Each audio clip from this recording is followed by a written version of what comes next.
بچوں، عبادت کس کو کہتے ہیں؟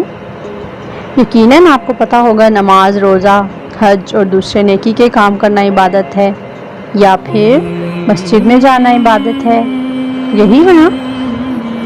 آج میں آپ کو ڈیٹیل سے بتاؤں گی کہ عبادت کیا ہوتی ہے، ٹھیک ہے؟ بچوں، ہمارا دین کون سا ہے؟ اسلام ہمارا دین ہے، اور ہمارے دین کی بنیاد عبادت پر ہے، اس لیے اس کا درست مفہوم سمجھنا بہت ضروری ہے۔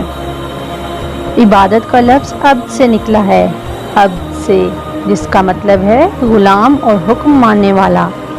اس طرح عبادت کا کیا مطلب ہوا؟ اس کا مطلب ہوا حکم ماننا اور اطاعت کرنا۔ ہم مسلمان صرف اللہ تعالیٰ کا حکم مانتے ہیں اور اسی کی اطاعت اختیار کرتے ہیں۔ اسی طرح عبادت کے معنی ہوئے کہ اللہ کے بنائے ہوئے قوانین اور اصولوں کے عین مطابق زندگی بسر کی جائے۔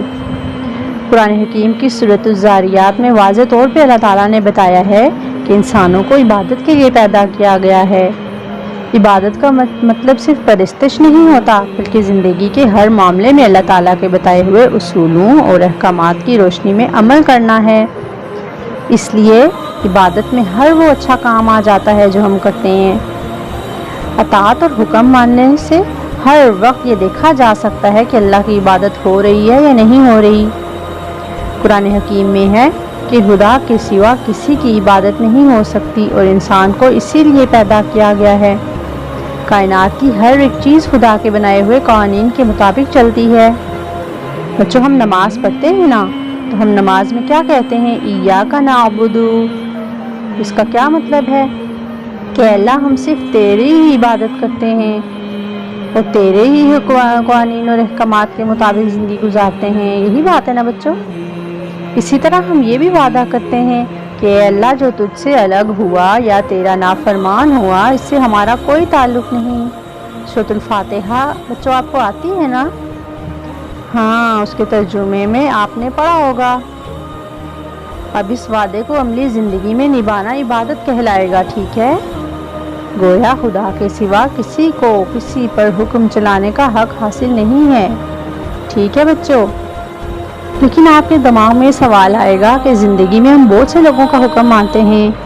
گھر میں آپ ماما پاپا کی بات مانتے ہیں، دادا دادی کی مانتے ہیں، اسکول میں اساتذہ کا حکم مانتے ہیں، ٹھیک ہے؟ اسی طرح ملک کے قوانین پر بھی چلتے ہیں، تو یہ سب غلط نہیں ہے، لیکن اساتذہ کی بات بھی ماننا ضروری ہوتی ہے اور ملک کے قوانین پر بھی چلنا ضروری ہوتا ہے، کیونکہ وہ سب بنائے ہوئے قوانین اور احکامات کے مخالف نہیں ہوتے۔ خدا کے بھی ایسے ہی بنائے ہوئے احکامات ہیں، ٹھیک ہے؟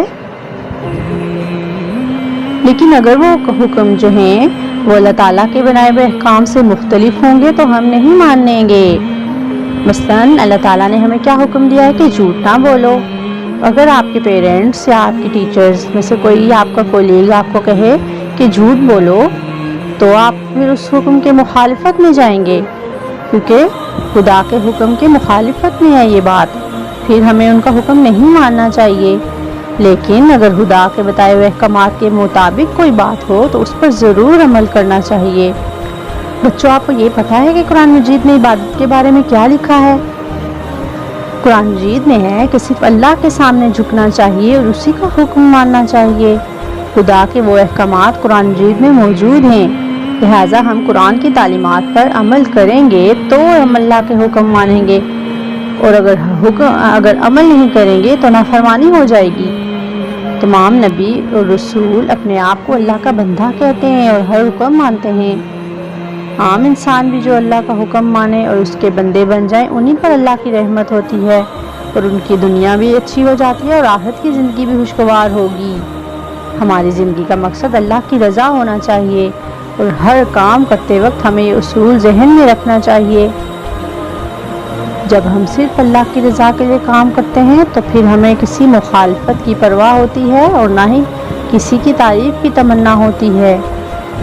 یقین کرو بچوں، اگر ہر کام کرتے ہوئے آپ کے ذہن میں اس کا مقصد رہے تو ہم بہت اچھے انسان بن جائیں گے اور ہماری زندگی بہت سکون والی ہوگی، کیونکہ اللہ تعالیٰ نے ہمارے لیے ایک دائرہ مقرر کیا ہے جسے حدود اللہ کہتے ہیں۔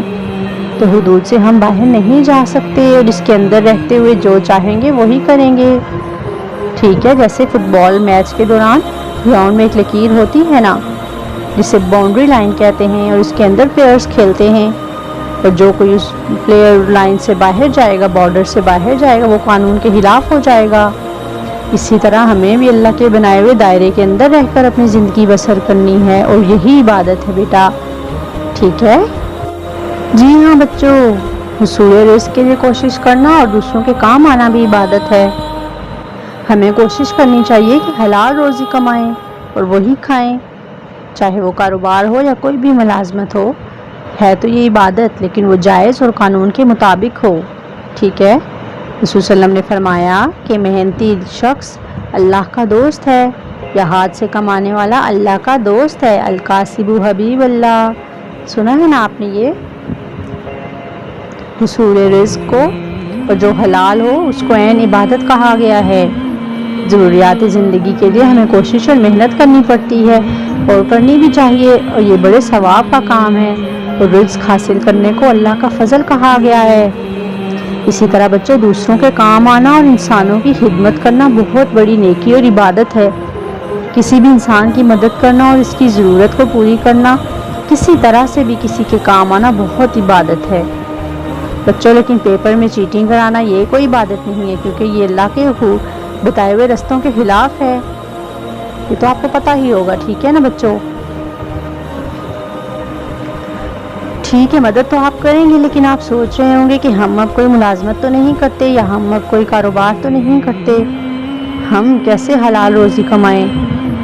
لیکن بچوں، آپ کا کام تعلیم حاصل کرنا ہے، تو تعلیم حاصل کرنا بھی عبادت ہے، اور جتنا وقت آپ اپنی بکس کو دیتے ہیں، اپنی تعلیم پہ خرچ کرتے ہیں، وہ سارا وقت آپ کی عبادت میں شامل آتا ہے۔ قرآن حکیم تو ہمیں بار بار اس کائنات پر غور و فکر کرنے اور اس میں اللہ کی بنائی ہوئی مختلف چیزوں دیکھنے کی دعوت دیتا ہے، اور یہ سب کرنے کے لیے ہمیں مختلف علوم حاصل کرنے پڑتے ہیں، اور اسی طرح علم حاصل کرنا بھی عبادت ہے۔ قرآن کریم کی سورۃ ال-عمران میں ہے کہ اللہ کے بندے اٹھتے بیٹھتے، یعنی ہر وقت اللہ کی بنائی ہوئی کائنات کے بارے میں سوچتے رہتے ہیں، اور اسے بھی اللہ کا ذکر قرار دیا گیا ہے۔ آپ لوگوں نے دیکھا کہ اللہ کا ذکر کرنا عبادت ہے، اور کائنات پر غور و فکر کرنے کے لیے ہمیں سائنس، تاریخی علوم، جن میں یہ سارے سبجیکٹس جو آپ پڑھتے ہیں، میتھس، سائنس، یہ سب اس اعتبار سے دنیا بھر کا سارا علوم حاصل کرنا عبادت بن جاتا ہے، ٹھیک ہے بچوں؟ لہٰذا آپ اسکول کا کام بھی جب کریں گے تو محنت سے کریں گے، اور تعلیم حاصل کرتے وقت اپنے مائنڈ میں یہ بات رکھیں گے کہ ہم عبادت کر رہے ہیں، اس سے آپ کو نیت کا بھی ثواب ملے گا اور عبادت کا بھی، ٹھیک ہے؟